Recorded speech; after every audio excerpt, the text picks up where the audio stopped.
Okay, in this lesson we're going to cover learning how to switch between chords.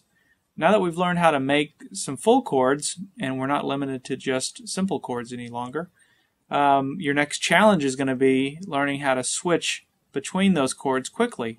When you're playing a song, nobody wants to hear you or wait for you to kind of get your fingers in the right position. It has to just happen so quick. And unfortunately, there's no real simple formula for that. It's just going to take some practice, but it's something that you can do. Everybody can do this. So one thing I would like to point out is that you want to look for any common shared fingerings between the two chords that you're switching from and to. So, for example, if you're playing a C chord and the next chord that you're going to play is an A minor chord, watch what happens here. If you'll notice, the only finger that's actually moving is my ring finger. It's going from this string to this string. It's just jumping back and forth. My middle finger and pointer finger are locked in position and never leave the fretboard. So that's a great it's great when that happens. It doesn't always happen. In fact, it's fairly rare, depending on how you're playing and what you're playing. But that makes life a lot easier. So you're going to always try and look for those in the beginning. Look for any fingers that can stay in place. Another example that comes to mind is if you're playing a G chord and your next chord is an E minor chord. You can see what's happening is my middle finger and my ring finger have to leave the fretboard, but my pointer finger stays. And I'm only introducing one other finger right here on this string.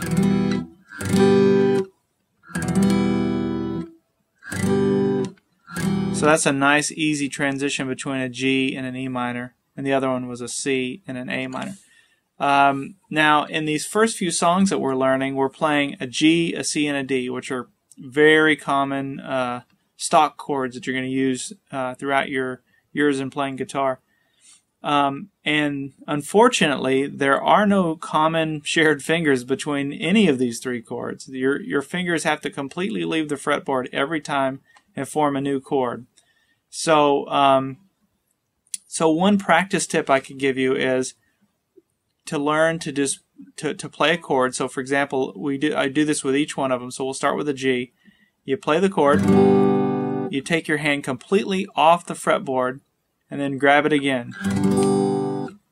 And you learn to just keep doing this over and over again. And through time it'll get quicker, and you'll be able to your fingers will fall into place. In the beginning it's going to be very slow, but the one thing you want to do is don't try and rush it to pick up the speed. We're not looking for speed, we're looking for accuracy. The speed will always come with time. So you have to get it accurate. So you want to make sure that not only are your fingers in the right place, but every single note rings out. There's not you're not clipping anything. So that's one thing I would recommend is just grabbing chords out of the air over and over again. One thing you'll notice too, if you were to watch this in kind of slow motion, my fingers are actually forming the chord in the air before they get there, and that's something that only comes with practice. It's just a memorized thing. So if I'm doing the G chord, if I'm doing the C chord, same thing. Grab the chord, take your hand completely off the fretboard, grab it again, and you can see my hand just falls right into place with that C chord every time.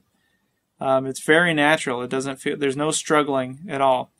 So I would do that for the G, the C, and the D first, and just learn to try and quickly make those chords. The next step is to learn to play between two of them. So you take the G and then the C, and just go back and forth.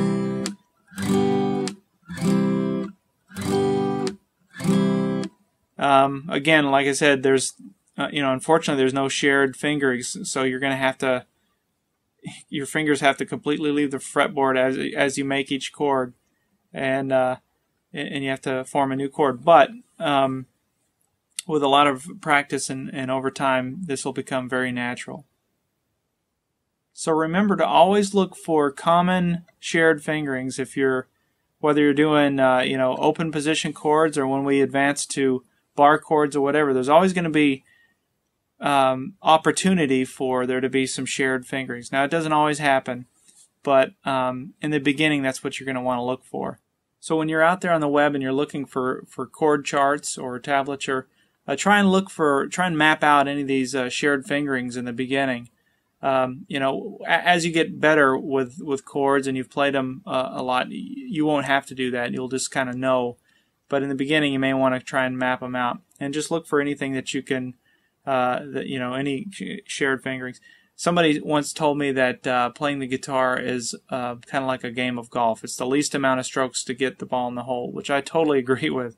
So that's what you're trying to do. You're trying to eliminate headache. So practice those chord changes.